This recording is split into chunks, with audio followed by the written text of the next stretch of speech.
men are allowed to marry for 4 women. And the second one is, how can you prove that Jesus was not crucified?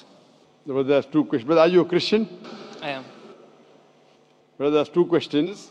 That why does Islam permit a man to have up to 4 wives? Why does Islam permit a man to have more than one wife? And second question, how can you prove that Jesus Christ, peace be upon him, was not crucified?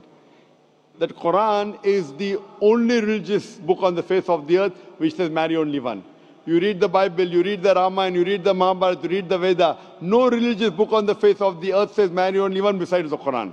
If you read Ramayana, the Hindu scriptures, the father of Sri Ram, he had more than one wife. If you read Mahabharata, Sri Krishna, how many wives he had? 4, 10,000, 10,000. He had 16,108 wives. So if Sri Krishna can have 16,108 wives, so why can't Muslims have maximum up to 4? If you read the Old Testament, it says that Solomon, peace be upon him, had 700 wives. Abraham, peace be upon him, had 3 wives. So Old Testament tells you can marry as many wives as you want. Same as the New Testament says that you should follow Old Testament. So in Hinduism, in Christianity, in Judaism, you can marry as many as you want. It is later on that the church put a restriction that Christians should marry only one. It is later on, Rabbi Benjamin Yehuda passed a synod and say that Jews should marry only one. Otherwise, previously, they used to marry as many as they wished. It is the Indian penal code in India in 1954 that put a restriction and said under the Hindu Special Marriage Act, the Hindus should marry only one.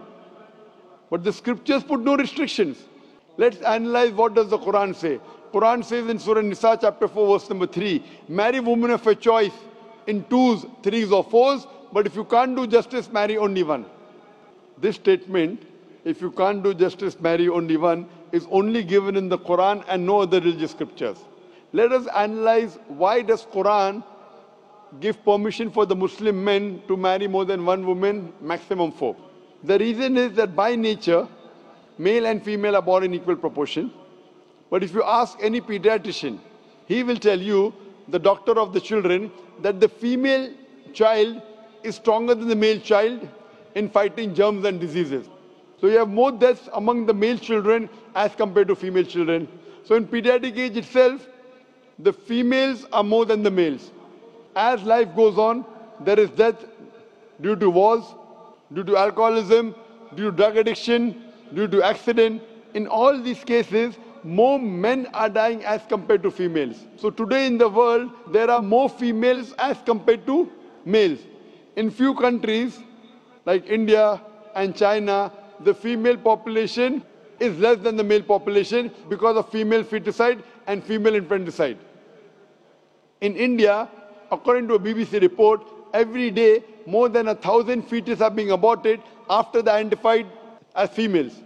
If you multiply this figure by 365, you get a total of more than 1 million fetuses are being aborted every year in India after they are identified that they are females. According to the Tamil Nadu government hospital report, out of 10 females born alive, 4 are put to death. If you stop this evil practice of female feticide and female infanticide in India, even in India, the female population will become more than the male population. Even in China, if you stop this evil practice, the female population will become more than the male population.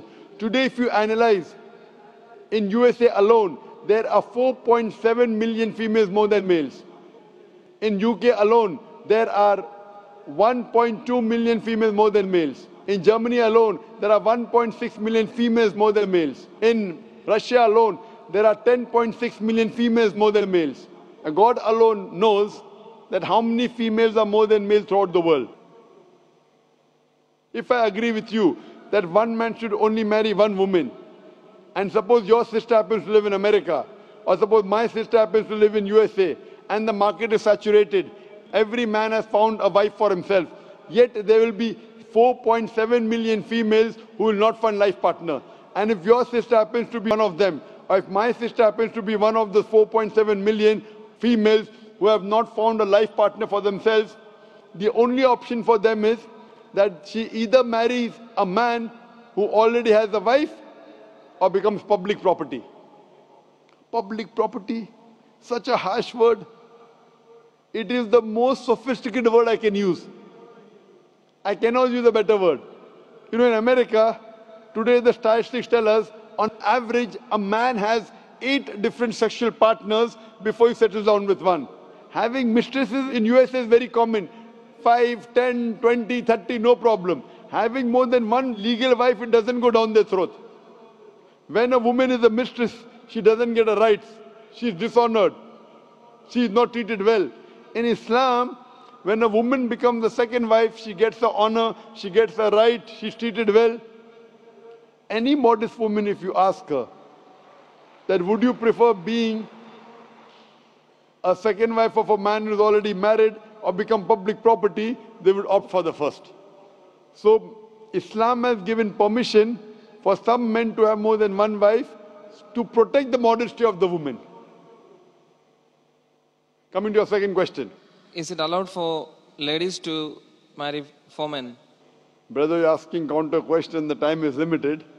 You asked 2 questions, now you're asking a 3rd question. Are you convinced with the first answer? I'm convinced with the first one. MashaAllah, so you're convinced, okay. The brother asked that, is a woman allowed to have more than one husband? If you do that, this problem will be exaggerated more. I mean in Muslims, in Muslims. As it is, women are more than men. If women marry more than one husband, the problem will be exaggerated. Point number 1. Point number 2, if a man has more than one wife and if the child is born, you can easily identify who is the father, who is the mother. If a woman has more than one husband and if the child is born... The DNA is still allowed. Brother, let me finish the answer, na? You asked the question, was I interfering? Was I interrupting? Yes or no? No. No. So why are you interrupting? After I finish, you can ask, na? I'm a medical doctor. Are you a medical doctor? No. I'm a medical doctor. I know about DNA testing. I'll come to it. Once, if a woman has more than one husband, 2 husbands, and if a child is born, and if he goes to admit in the school, and if the question, who's your father, she'll have to give 2 names. You're talking about DNA testing. I know about it. DNA testing is recent. Was DNA testing there 50 years back? Was it there? No. It's a new recent discovery, yet it's not 100%. Even if I agree it's 100%, it is now, it wasn't there before. Islam is there since time immemorial. And this is not the only reason. Even if I agree tomorrow it becomes 100% perfect, this is not the only reason. Today science tells us that man is more polygamous in nature as compared to the female. Today science tells us that during menstrual cycle, the female undergoes certain psychological changes. It's not possible for her to do the role of multiple wives. But a man doesn't undergo these changes, it's possible for him to do a role of multiple husbands. Today science tells us that if a man has multiple sexual partners and all are faithful, there is no problem. But if a female has multiple sexual partners and all are faithful, there are chances of sexually transmitted diseases to emerge. And that disease will go back to the male partner. So medically, it is not acceptable that a female has multiple partners, but medically and scientifically, it's acceptable that a male can have multiple partners.